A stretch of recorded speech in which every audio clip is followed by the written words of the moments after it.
ಬೆಂಗಳೂರಿನ ಲಾಲ್ಬಾಗ್ನಲ್ಲಿ ನಿನ್ನೆ ಸಂಜೆ ಮತ್ತೊಂದು ದುರಂತ ನಡೆಯಿತು. ಪೋಷಕರೊಂದಿಗೆ ಲಾಲ್ಬಾಗ್ನಲ್ಲಿ ಆಟ ಆಡ್ತಿದ್ದಾಗ ಪಿಲ್ಲರ್ ಬಿದ್ದು ಬಾಲಕ ಮೃತಪಟ್ಟಿದ್ದಾನೆ. ಶ್ರೀರಾಂಪುರ ನಿವಾಸಿಗಳಾದ ಕುಮಾರ್ ಮತ್ತು ರೇವತಿ ಮುದ್ದಿನ ಮಗ ವಿಕ್ರಮ್. ವಿಕ್ರಮ್ನ ತಾಯಿ ಈಶ್ವರಿ ಮತ್ತವರ ಕುಟುಂಬಸ್ಥರು ಮಕ್ಕಳ ಖುಷಿಗಾಗಿ ಲಾಲ್ಬಾಗ್ಗೆ ಬಂದಿದ್ರು.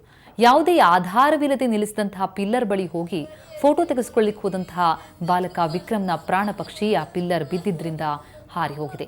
ಪೋಷಕರು ವಂಶದ ಕುಡಿಯನ್ನ ಕಳೆದುಕೊಂಡರು. ಮಗುವಿನ ಎಲ್ಲ ಅಂಗಾಂಗ ದಾನ ಮಾಡಿ ಸಾವಿನಲ್ಲೂ ಸಾರ್ಥಕತೆ ಮೆರೆದಿದ್ದಾರೆ. ಬೆಳಗ್ಗೆ 10 ಗಂಟೆಗೆ ಕಿಮ್ಸ್ ಆಸ್ಪತ್ರೆಯಲ್ಲಿ ವಿಕ್ರಮ್ ಮರಣೋತ್ತರ ಪರೀಕ್ಷೆ ನಡೆಯಲಿದೆ. ಮರಣೋತ್ತರ ಪರೀಕ್ಷೆಯ ಬಳಿಕ ಮೃತದೇಹ ಪೋಷಕರಿಗೆ ಹಸ್ತಾಂತರ ಮಾಡಲಾಗುತ್ತೆ. ಮಧ್ಯಾಹ್ನ ಹರಿಶ್ಚಂದ್ರ ಘಾಟ್ನಲ್ಲಿ ಅಂತ್ಯಕ್ರಿಯೆ ನೆರವೇರಲಿದೆ. ಒಟ್ಟಾರೆ ಲಾಲ್ಬಾಗ್ನಲ್ಲಿ ಇದು 2ನೇ ಸಾವು ನಡೀತಾ ಇರುವಂಥದ್ದು.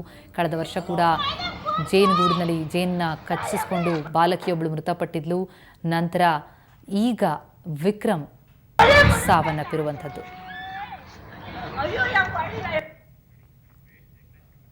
ಈ ಕುರಿತಿನಷ್ಟು ಮಾಹಿತಿಯನ್ನ ನೀಡಲಿಕ್ಕೆ ನಮ್ಮ ಪ್ರತಿನಿಧಿ ರಮೇಶ್ ಕಿಮ್ಸ್ ಆಸ್ಪತ್ರೆಯ ಬಳಿಯಿಂದ ನೇರ ಸಂಪರ್ಕದಲ್ಲಿದ್ದಾರೆ. ರಮೇಶ್, ನಿಜಕ್ಕೂ ಬಹಳ ದೊಡ್ಡ ದುರಂತ. ಯಾಕಂದ್ರೆ ಲಾಲ್ಬಾಗ್ನಲ್ಲಿ ಸಮಯವನ್ನು ಕಳೀಲಿಕ್ಕೆ ಅಂತ ಬಂದಂತಹ ಕುಟುಂಬಕ್ಕೆ ಈ ರೀತಿ ಮಗುವಿನ ಸಾವು ಒಂದು ಪಿಲ್ಲರ್ನಿಂದ ಅಂತಂದ್ರೆ ನಿಜಕ್ಕೂ ಅಚ್ಚರಿ, ಆಘಾತ ಎಲ್ಲವೂ ಒಟ್ಟೊಟ್ಟಿಗೆ ಆಗುವಂಥದ್ದು.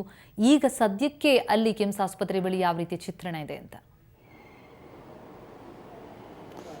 ಪ್ರತಿಮಾ, ನಿಜಕ್ಕೂ ವಿಶ್ವಮಾನ್ಯತೆ ಪಡೆದಂಥ ಒಂದು ಪ್ರೇಕ್ಷಣೀಯ ಸ್ಥಳ ಲಾಲ್ಬಾಗ್. ಇಂತಹ ಒಂದು ಸ್ಥಳದಲ್ಲಿ ಒಂದು ಅಜಾಗರೂಕತೆಯಿಂದ ಸರ್ಕಾರ ಮತ್ತು ತೋಟಗಾರಿಕೆ ಇಲಾಖೆಯ ಅಂದರೆ ಅಧಿಕಾರಿಗಳ ನಿರ್ಲಕ್ಷ್ಯತೆಯಿಂದ ಒಂದು ಮಗು ಬಾಳಿ ಬದುಕಬೇಕಾದಂಥ ಒಂದು 6 ವರ್ಷದ ಮಗು ನಿಜಕ್ಕೂ ಅಂತ್ಯ, ಅಂದರೆ ಜೀವನ ಅಂತ್ಯ ಆಗಿರುವಂಥದ್ದು. ಇಂತಹ ಒಂದು ದುರಂತೇನು ನಿನ್ನೆ ಮಧ್ಯಾಹ್ನ 2:45 ಸುಮಾರಿಗೆ ಆಟ ಆಡಲಿಕ್ಕೆ ಹೋಗಿದ್ದಂಥ ಮಗು ತನ್ನ ಇಡೀ ಕುಟುಂಬದ ಜೊತೆ ಲಾಲ್ಬಾಗ್ಗೆ ಹೋಗಿದ್ದು ಒಂದು ಸಂತಸದ ಕ್ಷಣವನ್ನು ಕಳೆಯುವಂಥ ಸಂದರ್ಭದಲ್ಲಿ ಆ ಒಂದು ಸಂದರ್ಭದಲ್ಲಿ ಲಾಲ್ಬಾಗ್ನಲ್ಲಿ ಯಾವುದೇ ಆಧಾರ ಇಲ್ಲದೆ ಒಂದು ಕಲ್ಲಿನ ಕಂಬವನ್ನು ನಿಲ್ಲಿಸಿ ಅದರ ಮೇಲೆ ಒಂದಷ್ಟು ಗುಂಡಿನ ಆಕಾರದ ಒಂದು ಕಲ್ಲನ್ನು ಇಟ್ಟು ಅದರಲ್ಲಿ ನೀರು ಹಾಕ್ತವೆ, ಪಕ್ಷಿಗಳಿಗೆ ಹಾಕ್ತವೆ.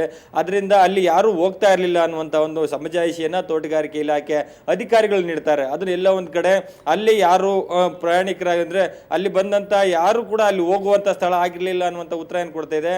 ಅದು ಎಲ್ಲೋ ಒಂದ್ ಕಡೆ ಆರಿಕೆಯ ಉತ್ತರ.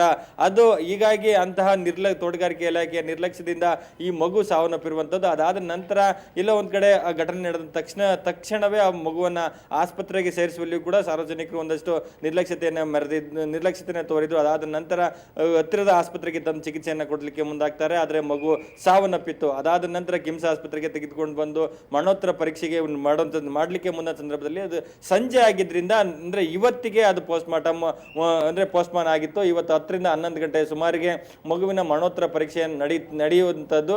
ಈ ವೇಳೆ ಇಡೀ ಕುಟುಂಬ ಒಂದು ಸಾವಿನಲ್ಲಿ ಸಾರ್ಥಕತೆಯನ್ನ ಮೆರಲಿಕ್ಕೆ ಮುಂದಾಗಿದೆ. ಮಗುವಿನ ಎಲ್ಲ ಅಂಗಗಳನ್ನ ದಾನ ಮಾಡಲಿಕ್ಕೆ ಮುಂದಾಗಿರುವಂಥದ್ದು. ಯಾಕೆಂದ್ರೆ ತನ್ನ ಮಗುವನ್ನ ಕಳ್ಕೊಂಡಿದ್ವಿ, ತಮ್ಮ ಮಗುವಲ್ಲಿ ಇರುವಂತಹ ಕಿಡ್ನಿ, ಕಣ್ಣು ಬೇರೆದಂತೆ ಬೇರೆ ಬೇರೆ ಅಂಗಾಂಗಗಳು ಉಪಯೋಗಕ್ಕೆ ಬರುವಂತಹದ್ದಿದೆ.